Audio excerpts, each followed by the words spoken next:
కానీ మీకు ఒక ఉపశమనం ఉందండి, ఇగో ఈ విధంగా ఇది ఉంది, ఏప్రిల్ వరకే మీ టైం యావరేజు, ఏప్రిల్ తర్వాత బ్రహ్మాండంగా ఉంటుంది. ఆ మాటలకు ఫస్ట్ వాళ్ళు ఒక మనోధైర్యాన్ని పొందుతారు, ఒక కాన్ఫిడెంట్ అనేది వస్తుంది.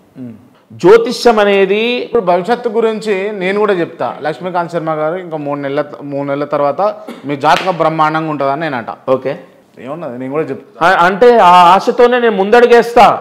అంటే ఆశ కోరికలతోటి ఆడుకుంటారు మీరు, అంతేనా? కోరికలే, అరే అటంటే ఇటంటో ఇటంటే అటంటో, అంటే ఇప్పుడు ఏం లేదు ఏం లేదనిగా, ఇప్పుడు పలానా ఇబ్బందులలో ఉన్నాడు, ఆ అవకాశం కోసం ఆసరా కోసం చూస్తున్నటువంటి వ్యక్తి ఫలానా 3 నెలల తర్వాత లక్ష్మీకాంత్ శర్మ జాతకం బాగుంటుంది అని అనడానికి నేను క్రాంతిని కాదు, నేను లెక్క వేసుకొని గ్రహాల యొక్క గతులు ఒక్క నిమిషం సార్, నేను కూడా ఇక్కడ లెక్కేస్తా. 4 గీతలు అడ్డం గీస్తా, 4 గీతలు నిలువు గీస్తా. గీసి కుజుడు ఈడున్నాడు, శని ఈడుండు, శని శుక్రుడిని చూస్తుండు, శుక్రుడు శనిని చూస్తున్నా అని చెప్పేసి లక్ష్మీకాంత్ శర్మ గారు ఇంకొక 1 ఇయర్లో మీరు బ్రహ్మాండమైన విజయం కొట్టబోతా ఉన్నారు.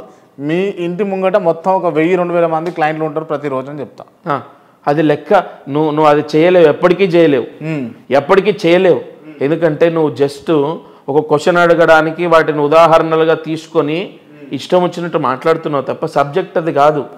సబ్జెక్టు ఖచ్చితంగా సత్యం, సబ్జెక్ట్ నిజమైంది, రైట్, సబ్జెక్ట్ గొప్పది, 100% పలానా వ్యక్తికి పలానా టైంలో పెళ్ళి అవుతుంది, పలానా వ్యక్తి పలానా టైంలో ట్రాన్స్ఫర్ అవుతాడు అన్నది సబ్జెక్ట్లో ఉంటుంది. ఓకే, థ్యాంక్ యూ, సూపర్ చెప్పారు మీరు. నేను మిమ్మల్ని పర్సనల్గా నా జాతకం అడిగిన, ఓకే, మీరు నాకు చెప్పారు.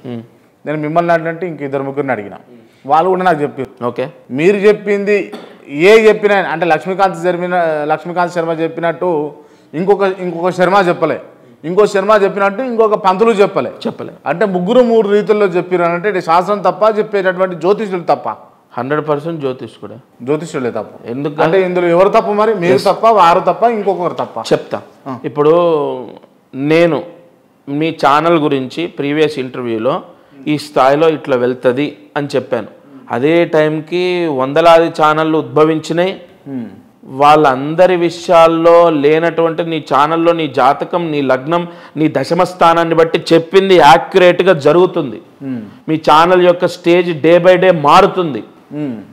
అలాగే కంపల్సరీగా ఇతర జ్యోతిష్కులు ఏవైతే చెప్పారో నీకు ఏదైతే ఇప్పుడు మ్యాచ్ అవుతుందో, ఎవరి దగ్గర సబ్జెక్ట్ ఉందో నువ్వు దాన్ని ఆలోచన చేసుకోవాలి. నేను చెప్పా, ఇంకొకరు చెప్పారు, ఎస్ అవును, 100 మంది చెప్తారు. నీకంటూ ఒక గురి ఉండాలి, నీకంటూ ఒక నమ్మకం. ఇష్టం వచ్చినట్టు మేషరాశికి వాళ్ళ ఇబ్బంది లేదు, మేషరాశికి వెళ్ళినట్టు శని వస్తుంది, వాడు చచ్చిపోతాడు, ఇట్లా మాట్లాడటం కాదు జ్యోతిష్యం. జ్యోతిష్యం అనేది ఖచ్చితంగా ఎట్టి పరిస్థితుల్లో పలానా గ్రహ బలం చేత పలానా ఈ యోగం ఉంది, ప్రభుత్వ ఉద్యోగం గురించి ప్రయత్నిస్తున్నారు కానీ 1.5 సంవత్సరం టైం పడుతుంది, ఈలోపు మీరు ట్రై చేస్తూ ప్రైవేట్ జాబ్ చేయండి అని వాళ్ళకు దారి చూపించాలి. ఇప్పుడు నువ్వు అడిగినట్టే, ఇప్పుడు నా విషయమే తీసుకో, నాకు షుగర్ వచ్చిందని ఒక డాక్టర్ అన్నారు. ఇంకో డాక్టర్ దగ్గరికి వెళ్తే మీకు షుగర్ లేదు, ఓవర్ వెయిట్ ఉన్నారు, వెయిట్ తగ్గండి అని చెప్పారు.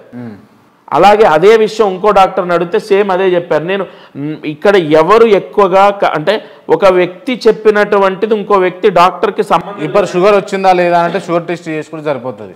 అందులో కూడా రైట్, జ్యోతిష్యుడు చెప్పిందా కరెక్టా రాంగా అదే చెప్తున్నాను. టెస్ట్ చేసుకో. ఎస్, అదే చెప్తాను వినండి. షుగర్ వచ్చిందా అంటే షుగర్ టెస్ట్, ఇక్కడ షుగర్ టెస్టులు చేయడానికి మిషన్లు ఉన్నాయి, సబ్జెక్ట్ ఉంది, సైన్స్ చదువుకున్న వాళ్ళు, డాక్టరు, మెడిసిన్ ఇన్ని సంవత్సరాలు చేసి ఇవన్నీ చేసిన డాక్టర్లే నాకు 5.9 ఉంటే ఒకరు బార్డర్ అన్నారు, ఇంకొకళ్ళు 5.9 అంటే లేదు మీరు ట్యాబ్లెట్ వాడాలన్నారు, ఇంకొకళ్ళు 5.9 అంటే మీరు వెయిట్ తగ్గాలన్నారు. అదే 5.9ని బేస్ చేసుకొని 3 రకాలు చెప్పారు కదా.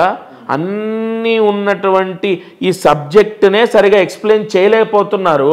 జ్యోతిష్యం అనేది ఒక మహా అద్భుతం, దాన్ని అర్థం చేసుకోవడానికే చాలా తపోశక్తి ఉండాలి. ఇంకా దాన్ని ఎక్స్ప్లెయిన్ చేయాలంటే వాడి పూర్వజన్మ యోగమే ఉండాలి. రైట్, మీరు అంత గొప్పవాళ్ళ అండి జ్యోతిష్యంలో? నేను గొప్పవాడిని అని నేను ఎక్కడ చెప్పలేదే. సరే, నేను ఒక విషయం అడుగుతా, చెప్పండి. ఏలినాటి శని అంటే ఏంటిది అసలు? ఏలినాటి శని అంటే మనిషి రాశి పలానా, ఇప్పుడు మీది మకర రాశి అనుకుందాం, మీ మకర రాశికి ముందు కానీ మకర రాశిలో కానీ తర్వాత కానీ శని వస్తే 7.5 సంవత్సరాలు శని ఎఫెక్ట్ ఉంటుంది. శని ఆ స్థానాలు దుస్థానాలు యోగించకపోవడం శనికి, ఆ స్థానాలు అనుకూలించవు కాబట్టి 7.5 సంవత్సరాల శని ప్రారంభమైంది అని దాని అర్థం.